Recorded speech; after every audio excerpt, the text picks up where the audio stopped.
नमस्कार. मी डॉक्टर चंद्रकांत दिंडगेकर, तुमचा general physician, nutritionist आणि डायटिशियन.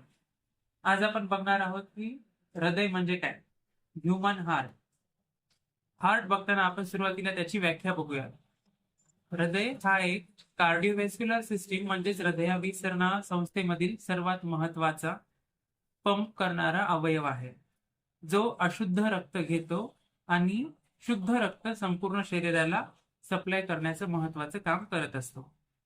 त्यानंतर आपण बघूयात हृदयाची अॅनाटॉमी, म्हणजेच हृदय, हृदयाचा आकार, हृदयाचं साईज, शेप, या सर्व गोष्टी बघूयात आपण. हृदय हे एक त्रिकोणीय आकाराचं म्हणजे शंकूच्या आकाराचं अवयव आहे. अंदाजे 250 ते 300 ग्राम वजनाचं हृदय हे मानवी शरीरामध्ये असते.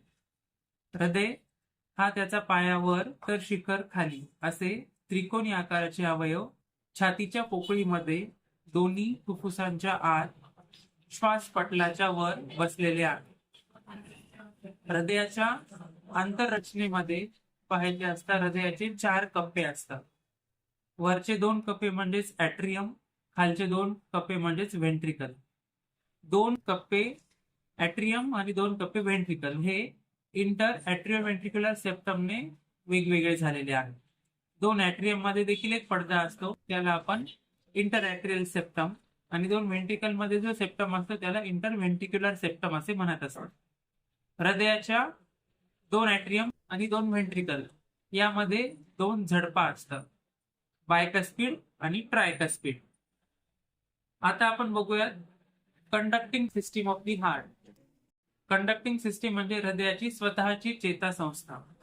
हृदय हे स्वतःच पंपिंग करत असते. त्याच्यासाठी SA node, AV node, bundle of his आणि पुरकिंजे फायबर्स या गोष्टींचा समावेश होत असतो. SA नोड म्हणजेच महत्वाचं बटन ज्यापासून चेतालहरी निघत असतात. SA नोड हे ज्या ठिकाणी सुपेरियर व्हेना कॅव्हाची ओपनिंग होते त्या ठिकाणी एक नोड असतो. त्यापासून चेतालहरी ॲट्रिओव्हेंट्रिक्युलर नोड मध्ये येतात. त्यानंतर त्या बंडल ऑफ हिस मध्ये सर्क्युलेट होतात आणि त्याद्वारे पुरकिंजे फायबर्सने संपूर्ण शरीराला चेतालहरी या पसरवल्या जातात.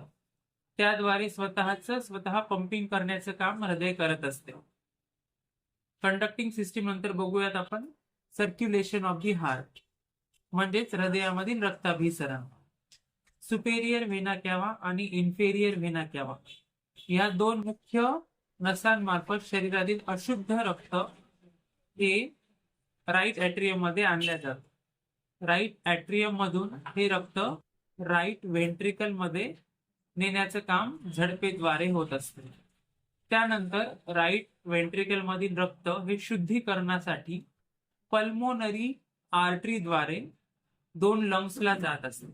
त्यानंतर 2 लंग्स मध्ये रक्त शुद्ध होऊन ते 4 पल्मोनरी व्हेन्स द्वारे लेफ्ट ॲट्रियम मध्ये आणल्या जातं. लेफ्ट ॲट्रियम मधून ते रक्त, शुद्ध रक्त, लेफ्ट व्हेंट्रिकल मध्ये येते. लेफ्ट व्हेंट्रिकल मधून ॲवोर्टाद्वारे संपूर्ण शरीराला शुद्ध रक्ताचा पुरवठा केला जातो. हे झालं हृदयामधील रक्ताभिसरण. त्यानंतर आपण बघूयात हृदयाचा रक्तपुरवठा.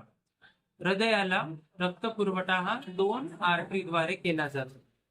त्या आर्टरीज म्हणजे राईट कोरोनरी आर्टरी आणि लेफ्ट कोरोनरी आर्टरी.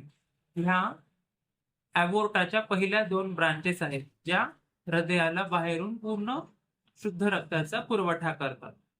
त्याचद्वारे त्यानंतर इम्प्युअर ब्लड हे सायनसेस द्वारे ॲट्रियम मध्ये सोडल्या जाते. त्यानंतर बघूयात आपण हृदयाचा नर्व्ह सप्लाय. हृदयाला स्वतःचाच नर्व्ह सप्लाय म्हणजेच कंडक्टिंग सिस्टीम आहे, ज्याद्वारे हृदय स्वतः पंपिंग करण्याचं काम करत असते. त्या व्यतिरिक्त हृदयाला सिम्पॅथेटिक आणि पॅरासिम्पॅथेटिक असा देखील नर्व्ह सप्लाय आहे, जो 10वी क्रॅनियल नर्व्ह म्हणजेच व्हेगस नर्व्ह द्वारे केला जातो. त्यानंतर आपण बघूयात फंक्शन्स ऑफ दी हार्ट. महत्वाचं फंक्शन म्हणजे पंपिंग, अशुद्ध रक्त घेणे आणि शुद्ध रक्त संपूर्ण शरीराला पोहोचवणे हे महत्वाचं काम हृदयाद्वारे केलं जातं. त्यानंतर हृदयाचे ठोके मेंटेन ठेवणे, ब्लड प्रेशर मेंटेन ठेवणे या सर्व महत्वाच्या गोष्टी देखील हृदयामध्ये केल्या जातात. Conducting system, heart rate, pulse rate, ECG ह्या सर्व गोष्टी हृदयाद्वारेच मेंटेन केल्या जातात. त्यानंतर आपण बघूयात की अप्लाइड अनॅटॉमी म्हणजेच हृदयाचे काही रोग, जसे की atrial fibrillation, ventricular fibrillation, atrial septal defect, ventricular septal defect, myocardial infarction, thrombosis यासारखे काही भयावह रोग हे देखील हृदयाला होत असतात. धन्यवाद.